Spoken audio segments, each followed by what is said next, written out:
folks. It's a movement.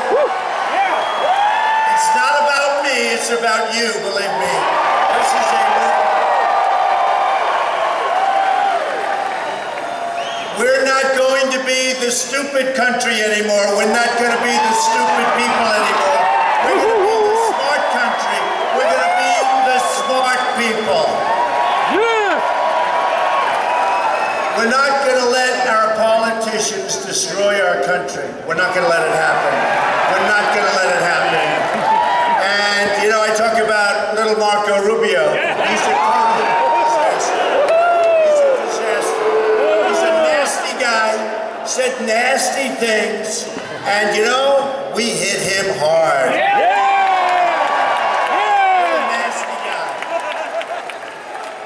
He even complained about my hands. Look at those hands. Look at those hands. You know, I hit him only in response to him. You know, I always say I'm a counterpuncher, right? Only in response to him. And he's looking around and saying, what can I say? What can I say? Well, maybe I'll say, oh, he's got small hands. Look at those. I mean, give me a break, okay? Where did he get that one? That was the first. I'm saying to myself, where did that one come from, right? But you know, the problem was I was shaking hands with people about 2 days, 3 days later, and they're all saying, gee whiz, Mr. Trump, you actually have large and strong hands. I said, yeah. So I didn't want to get the word out, folks. I didn't want to go the rest of my life having everyone say I have small hands. I've heard of worse things, but who needs it, right? I want to thank you all, really. I mean, it's amazing. This crowd, look at that, all the way up to the ramp.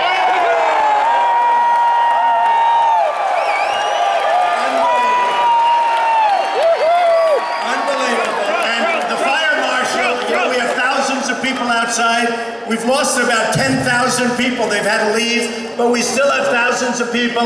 And I think because the police are so incredible, we love our police. And your fire departments and everything, they're going to try and let another few hundred people come right up here. I said, don't worry about it. We're not going to have any problems, okay? So we're going to fill it in, and it's great. You know, the one I work on most when I go to a site are fire marshals. They're my most important people because they're the ones that let us pack. You know, nobody has crowds like we do. Nobody. And you take a look today. Here's the thing. Now, in all fairness to you, right now, I'm supposed to be at the Cadillac World Golf Championships at Trump National Doral. And I'm here.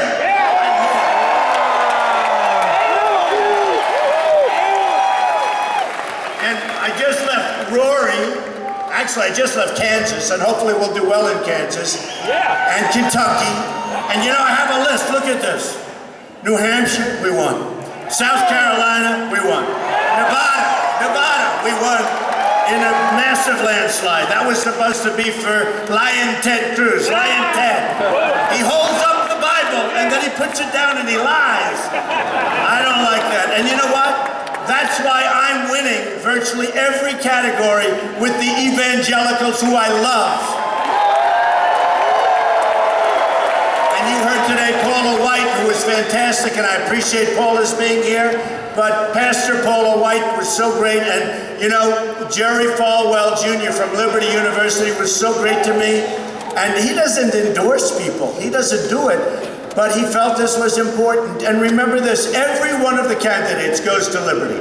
They all go to Liberty, they speak. When he endorsed me, that was a great, great thing. All right, so we won Nevada big. We won Georgia in a landslide. We won Tennessee really big. We won Alabama in a massive landslide. We won Vermont was incredible. Vermont. Everybody thought that would be Marco. Marco didn't even show up. By the way, he doesn't show up to vote for the Senate. He doesn't show up. So why the hell should he show up to Vermont, right? We won Virginia. We won Arkansas. We won Massachusetts. Many polls have come out that I easily beat Hillary Clinton, and I want to tell you, you know, you don't hear that on television. You watch these dishonest pundits, well, Trump can't win the general election. We will beat her so badly, folks. We will beat her so badly.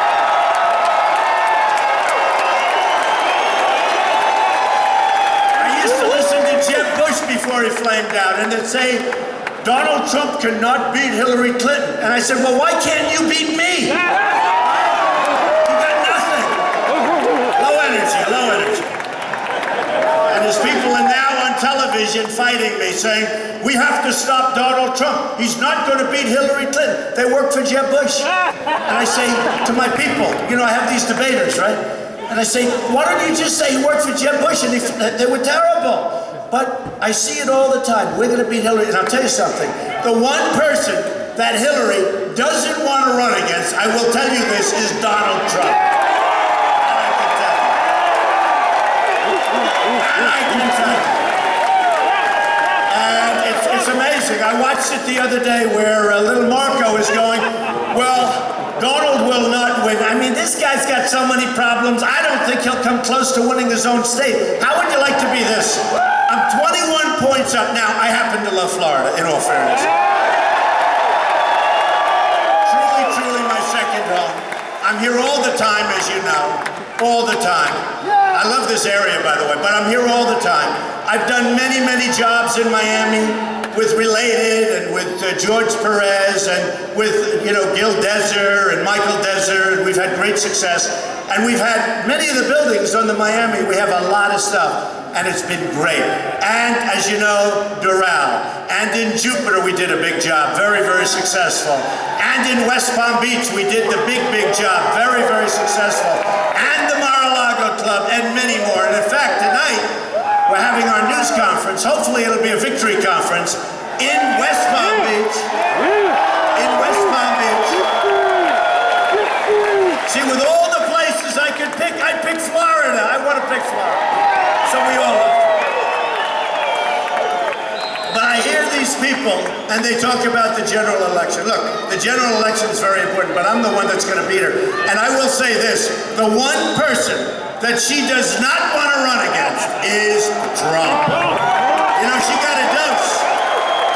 I haven't even, folks, I'm beating her in many polls. I'm beating her in many polls, and I haven't even started yet. I haven't started with her yet. Only once. 4 weeks ago, she said something about me being sexist. Remember? And I'll tell you, the press treated me very unfairly.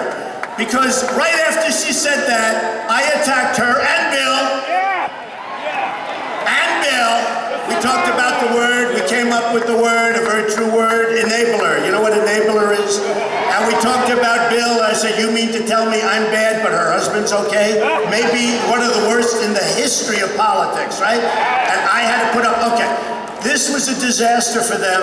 I guarantee you they had one of the worst weekends of their life.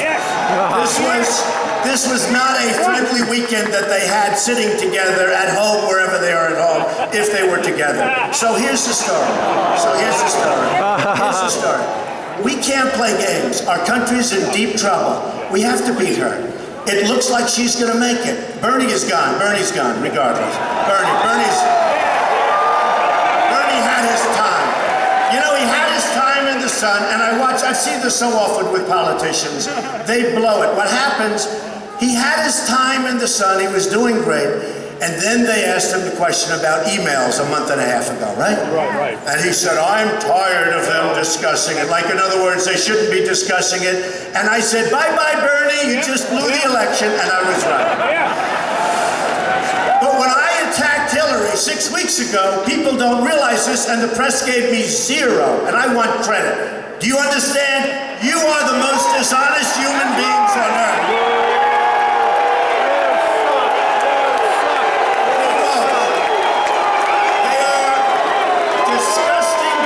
Human beings, and I'll tell you, but not all of them.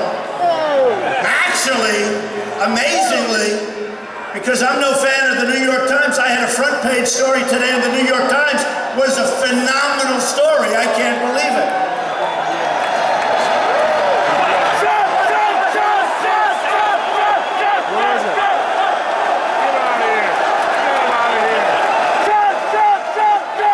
Get him out of here. Get him out.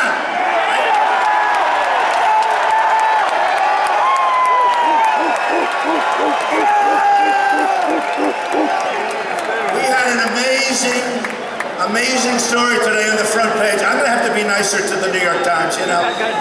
They give me all bad stuff, then I attack. Today was really amazing because somebody said in the story that there's been nothing like has happened with this movement in the United States for over 100 years. Can you imagine? Over 100 years. And it's true. No matter where we go, we're packed. We have the biggest audiences, the biggest crowds by far. I must tell you, Bernie was second, a distant second, but Bernie was second. Where are these people? Come on, get him out fast. We want speed. Oh, there he is. Look, little wise guy. Little wise guy. A lot of guts. A lot of guts. Look at that. I wonder who sent him in. You know, they send them in, by the way. But I love my protesters because these guys never move the cameras. I say it all the time. I call my wife Melania. By the way, she done a great job on television. Will she be a great and very beautiful First Lady? And she's very, very smart. And she's got a big heart. I will tell you, she's got a great heart. But I love my protesters because I'll go home and I'll see Melania. I'll say, how did you like the crowd? Didn't see it. What do you mean you didn't see it? I heard it. You know, when you hear this crowd, you know there's a lot of people. Can you imagine where we had to have over 10,000 people not come in today? But I promised I'm going to come back. None of you can come here when I come back. None of you. We're going to let the, okay? Okay. I also know you got here at 6 o'clock in the morning, many of you. So, pretty amazing. But we're going to come back. But can you imagine?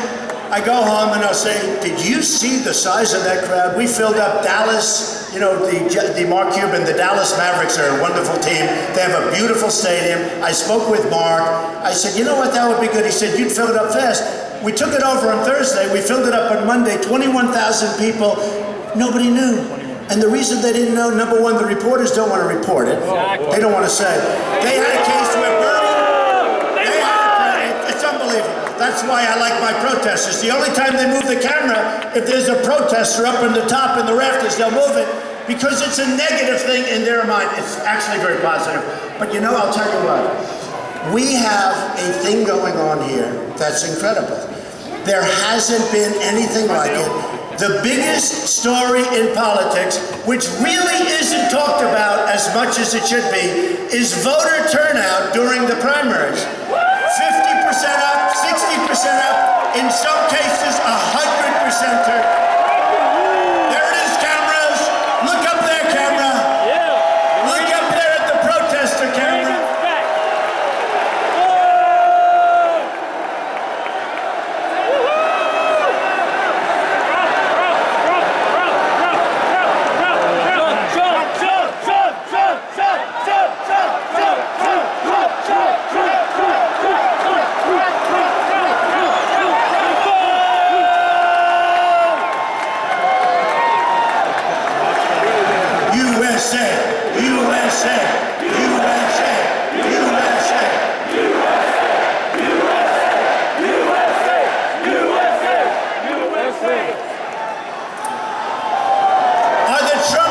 The greatest. You know, when little Marco has a rally, when they get 300 people, 200 people, it's fine. I'm not knocking it, but that's sort of a normal thing. This is not a normal situation, folks. This is not a normal situation. So it's been an amazing period of time for me. You know, on June 16th, I took a deep breath. This is not something that's so easy, I want to say. I took a deep breath. I came down the escalator with Melania. I said, let's go. We have to straighten out. Get out of here. Get out. Out. Out.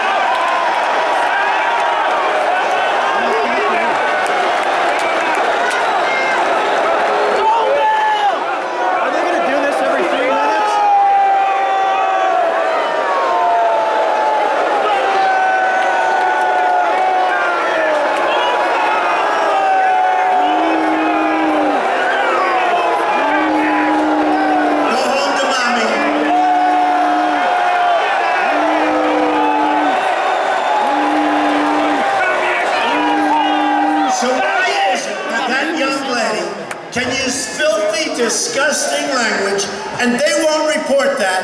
And if I say something in fun that's not even bad, I end up on the front page of every paper in the world. Okay? They lie! They lie! She's disgusting. She's disgusting.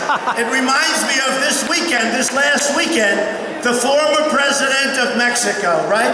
Vicente Fox.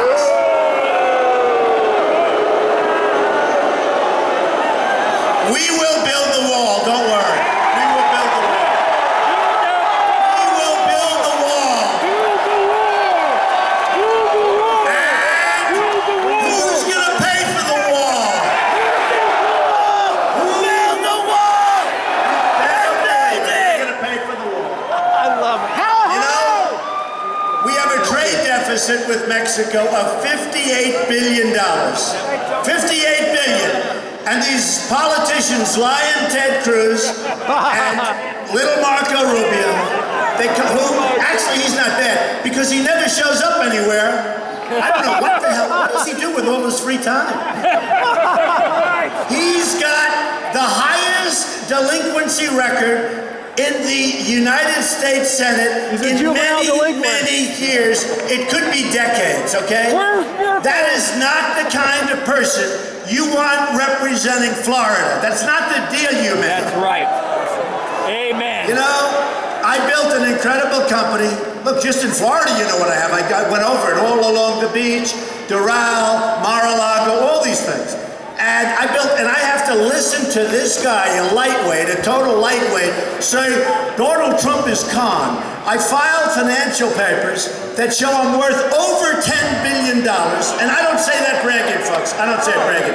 Some of the greatest assets in the world, great buildings, Trump Tower, 40 Wall Street, 1290 Avenue of the Americas, big chunk, Bank of America, all of this stuff.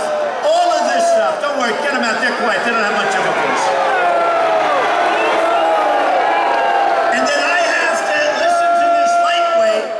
Say, I'm a con man. Nobody's ever called me a con man before. That's a horrible thing.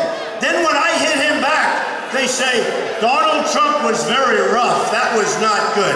But let me tell you, did I kill him in the debate the other night? One of the big announcers said, and it was very interesting, they said Donald got in his head. He was really off that Donald got in his head. And, not me, we won every single poll as to who won the debate the other night. Every single poll. Drudge had us at almost 70%, but every single poll as to who won the debate, and we won by a lot. Okay, so look, we need greatness in this country now. We don't need mediocrity. We don't need it. We don't need phonies. We don't need politicians, all talk, no action. Get them out. Is this fun? Do we love this? I love it. Yeah. Those cameras are turning up there. Look at them. They're like pretzels. They're like pretzels. Good picture of the media. All right, good. Get them out. Go home. You're lucky. You're lucky it's not 10 years ago. 10 years ago, it would have been a much tougher situation for him. You know, different. You know, speaking of that, they talk about waterboarding and all of these different things, right? And we have to obey the laws. We have to obey the laws. But do you think ISIS is obeying the laws? Can you imagine this? Please. And we have to, and I say this, and I say it very strongly. Another one.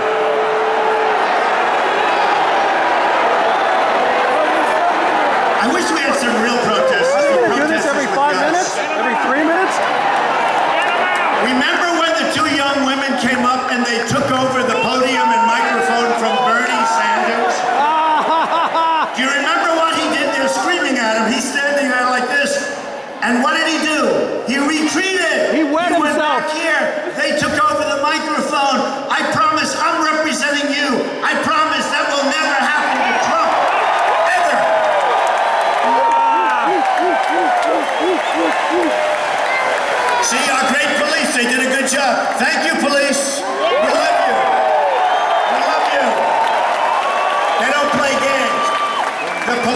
in this country, believe me, the police are not treated fairly.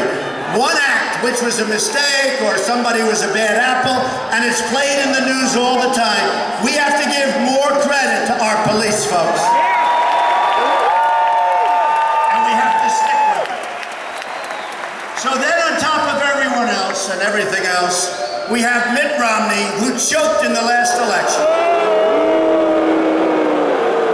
I never thought he was a smart guy, and I keep wondering, I see he's with Steve Forbes today, and I thought Steve Forbes liked me, and they put me down at 4.5 billion net worth. I'm not complaining, but it's much more than that, okay? I couldn't understand, why is it that Forbes, they just raised me $400 million this year. Now, I should be happy, right? And I am happy. What difference does it make? But I couldn't understand, why are the Forbes numbers so much lower than the value of what I built? And I started off with very little, by the way. How about this idiot gets up, my father gave me $200 million. 200 million. I only wish, because we own the world. But I like this better. I'm having this is much better. But I got a call from my brother and my sister, two great people. I love them. And they said, why don't you correct that? That's so ridiculous. 200, that is so ridiculous. In fact, they said, by the way, if he gave you 200 million, please let us know about it. We'd like a chunk of it, okay? I started off with very little. I started off with great knowledge because I had a father who was a great guy. I had a father who, if he would have seen the Iran deal, and if he would have seen that we gave them $150 billion to a terrorist state, and you know where they're spending that money? Buying Airbus jets, 118 Airbus jets. They're spending it all over Europe. They're spending it in Russia buying missiles, right? They're spending it in Russia buying missiles. They're spending it with everybody but the good old USA. Not gonna happen anymore, folks. Not gonna happen. And we should have never agreed to negotiate. Remember the art of the deal, great success, all that stuff. We should have never agreed to negotiate. 4 years ago, as they got them, they should have released our prisoners. We should have never, ever agreed to negotiate. And I tell people, and I have fun telling, it's one of the dumbest deals I've ever seen. Let's say they have our 4 people. It actually used to be 3, then they added somebody from the Washington Post, okay? So they had 4. But I would have gone in very easily. Now they would have said, that's not presidential. Let me be not presidential. But or one of my great representatives. You know, you heard about Andy Beale, you heard about Phil Ruffin, you heard about all of these Carl Icahn, many of the great business people are endorsing me. Many of the great. And we're going to use them to negotiate our trade deals. These are the best people in the world. These are the greatest negotiators in the world. These are the greatest business people in the world. They don't want anything. They don't give campaign contributions and then say, oh, now appoint me to chief negotiator against China. China is so smart. Mexico is so smart. If you look at Japan, the deals they've made are so smart. Saudi Arabia, we protect Saudi Arabia. Before the oil went down, so now they're making half. They were making $1 billion a day. And we protect them for peanuts. It's gonna all change, folks. It's all gonna change. It's all gonna change. And it's gonna go fast.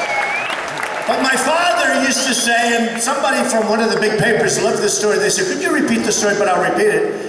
But my father used to say to me, you're too tough.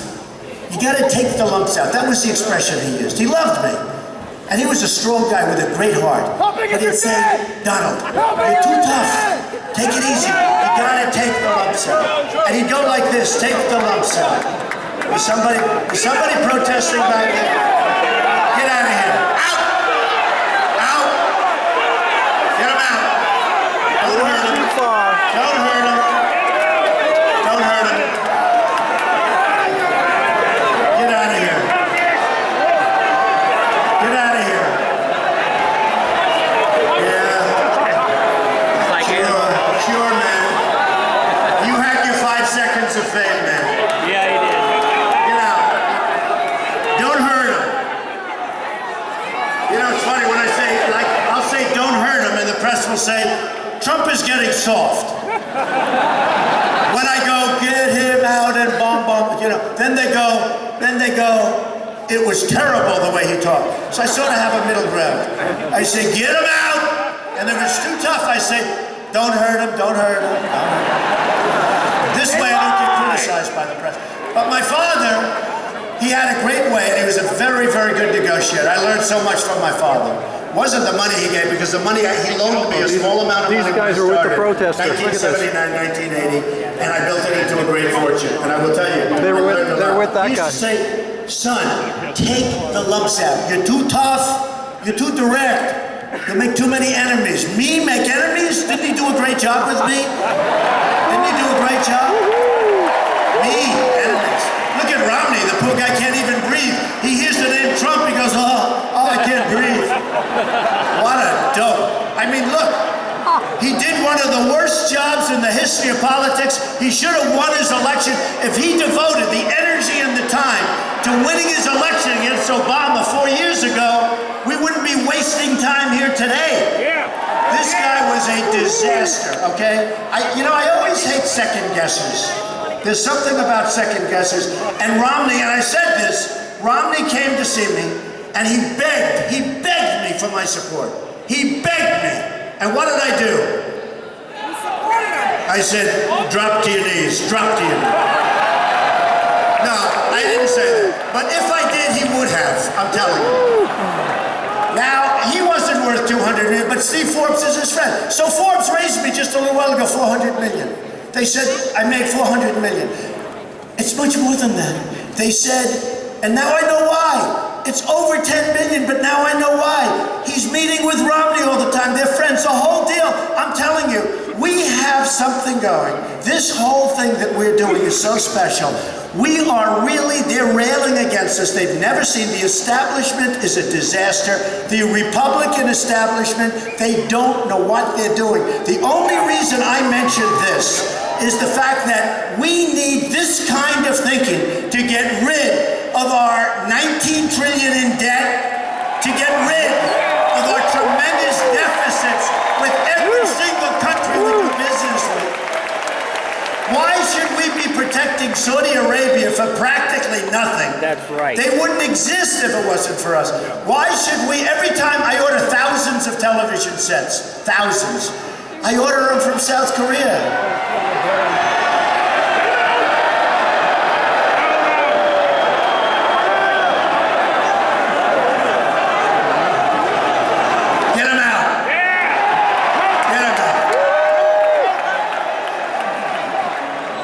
See, these are bad people. You know the funny thing, we all come, we want security, we want a strong military, we want borders, we want to have a country, we want education, we want good health care. We're going to appeal, I'll tell you what, we are going to get rid of Obamacare so fast.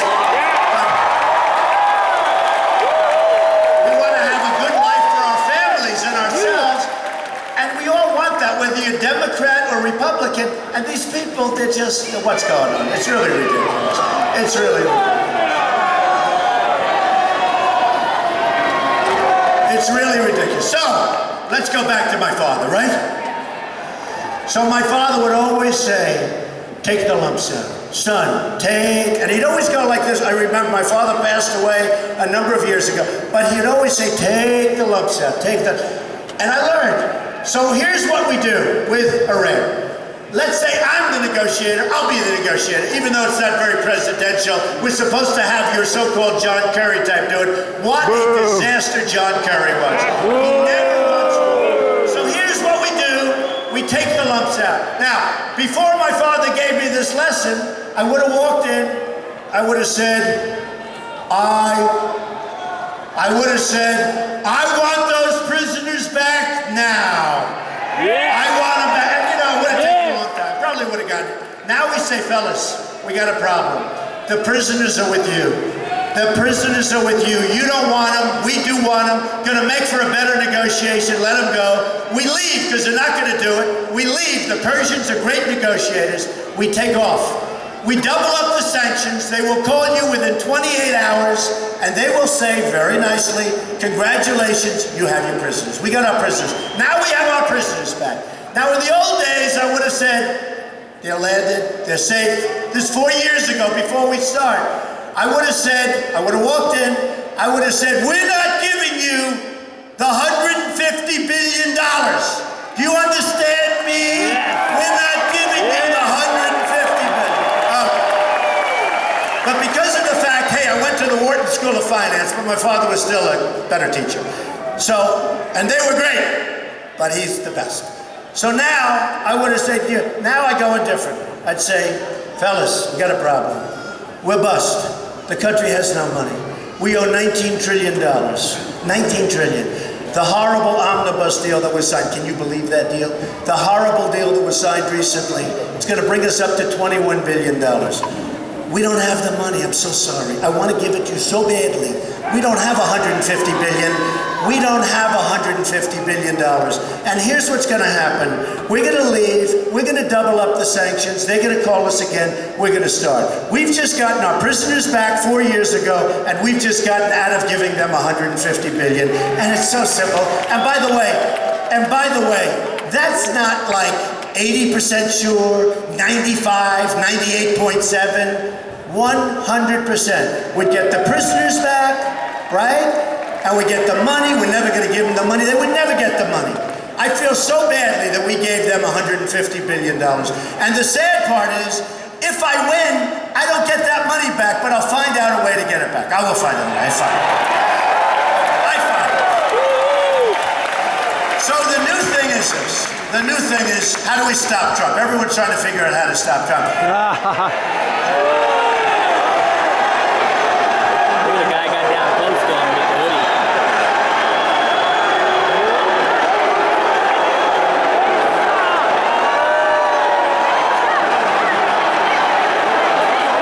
Muslim or Hispanic?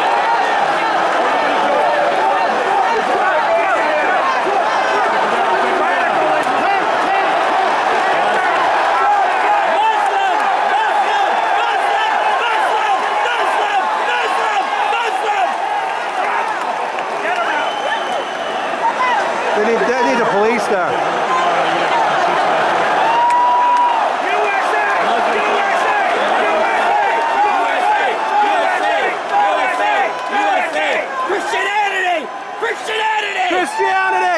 Christianity! Fuck the Muslims! USA! USA! USA!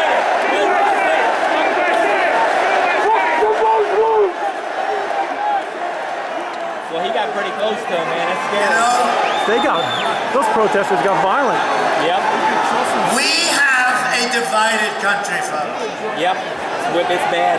And we got We have mindless a protesters. terrible president who Yep. happens to be African American. Muslim. There has never been a greater division just about than what we have right now. Yep. The hatred, the animosity. Yep. I will bring people together. I'm going to bring people together.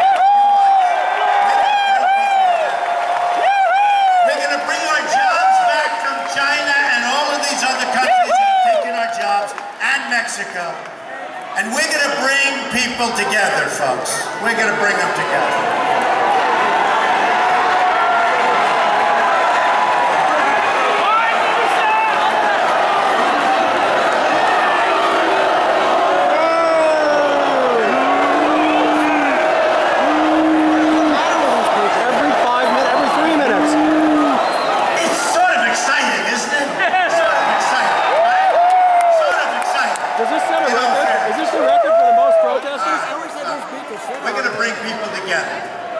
Jobs back. We're going to bring a lot of things, and we're going to unify the country because our country is terribly divided.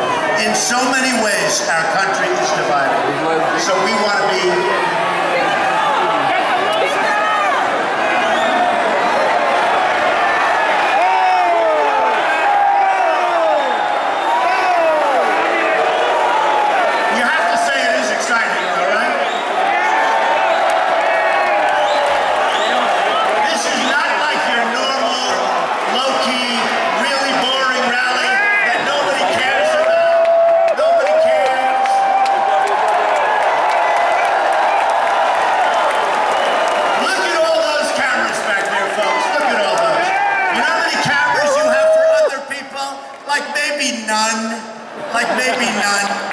Look at all of that. And I love the way they twist and turn and get into those little corners where you have the protesters. Because for us, when I tell them, please turn your camera and show this massive crowd, right? They would never do it. They would never do it.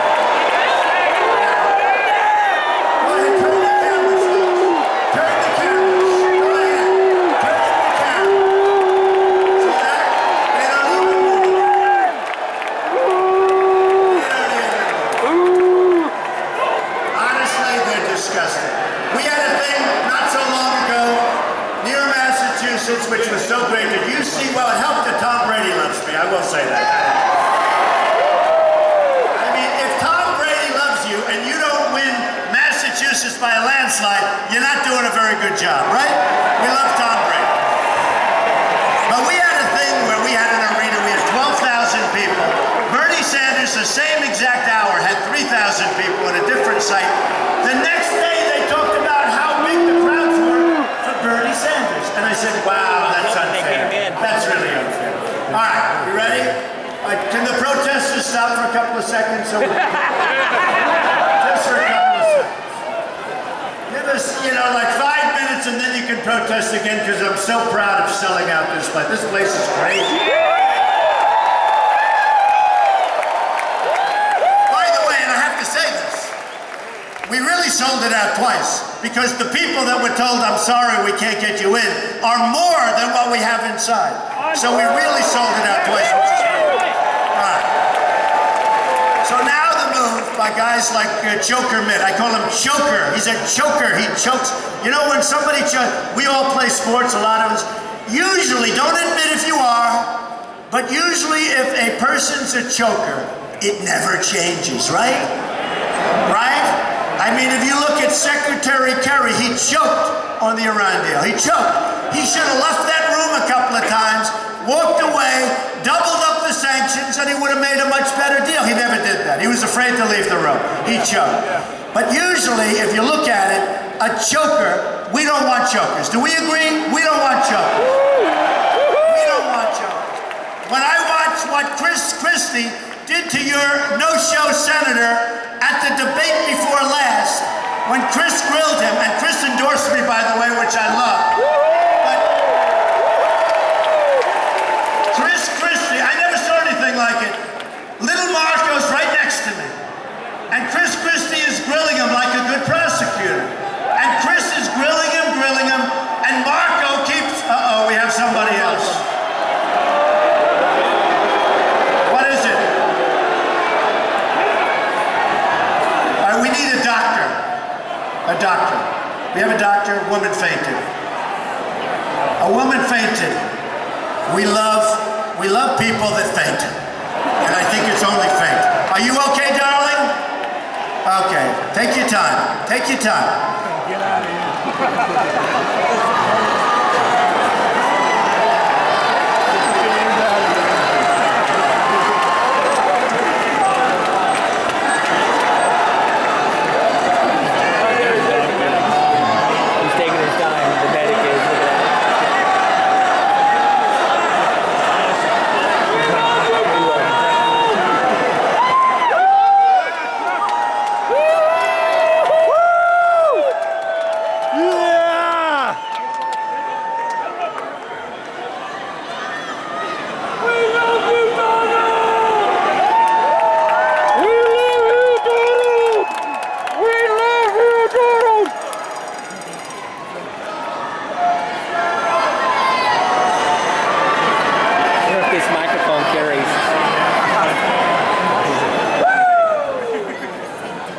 Video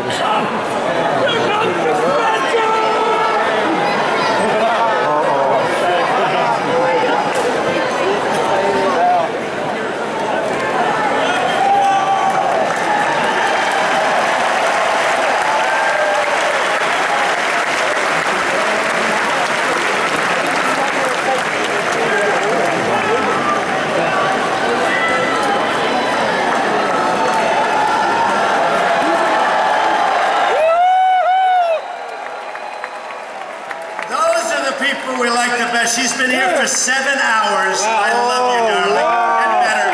Get better. We'll send you flowers. You're going to be fine. We love you. those are the people we love, right? Those are great people. They love our country, I will tell you that. Yep. So we have a lot of decisions to be made. So now I hear the new way of stopping Trump because they're giving up. Oh, that's, you know what? Those flowers are for me. Here's what I want you to do. Run up and catch that woman and give those flowers.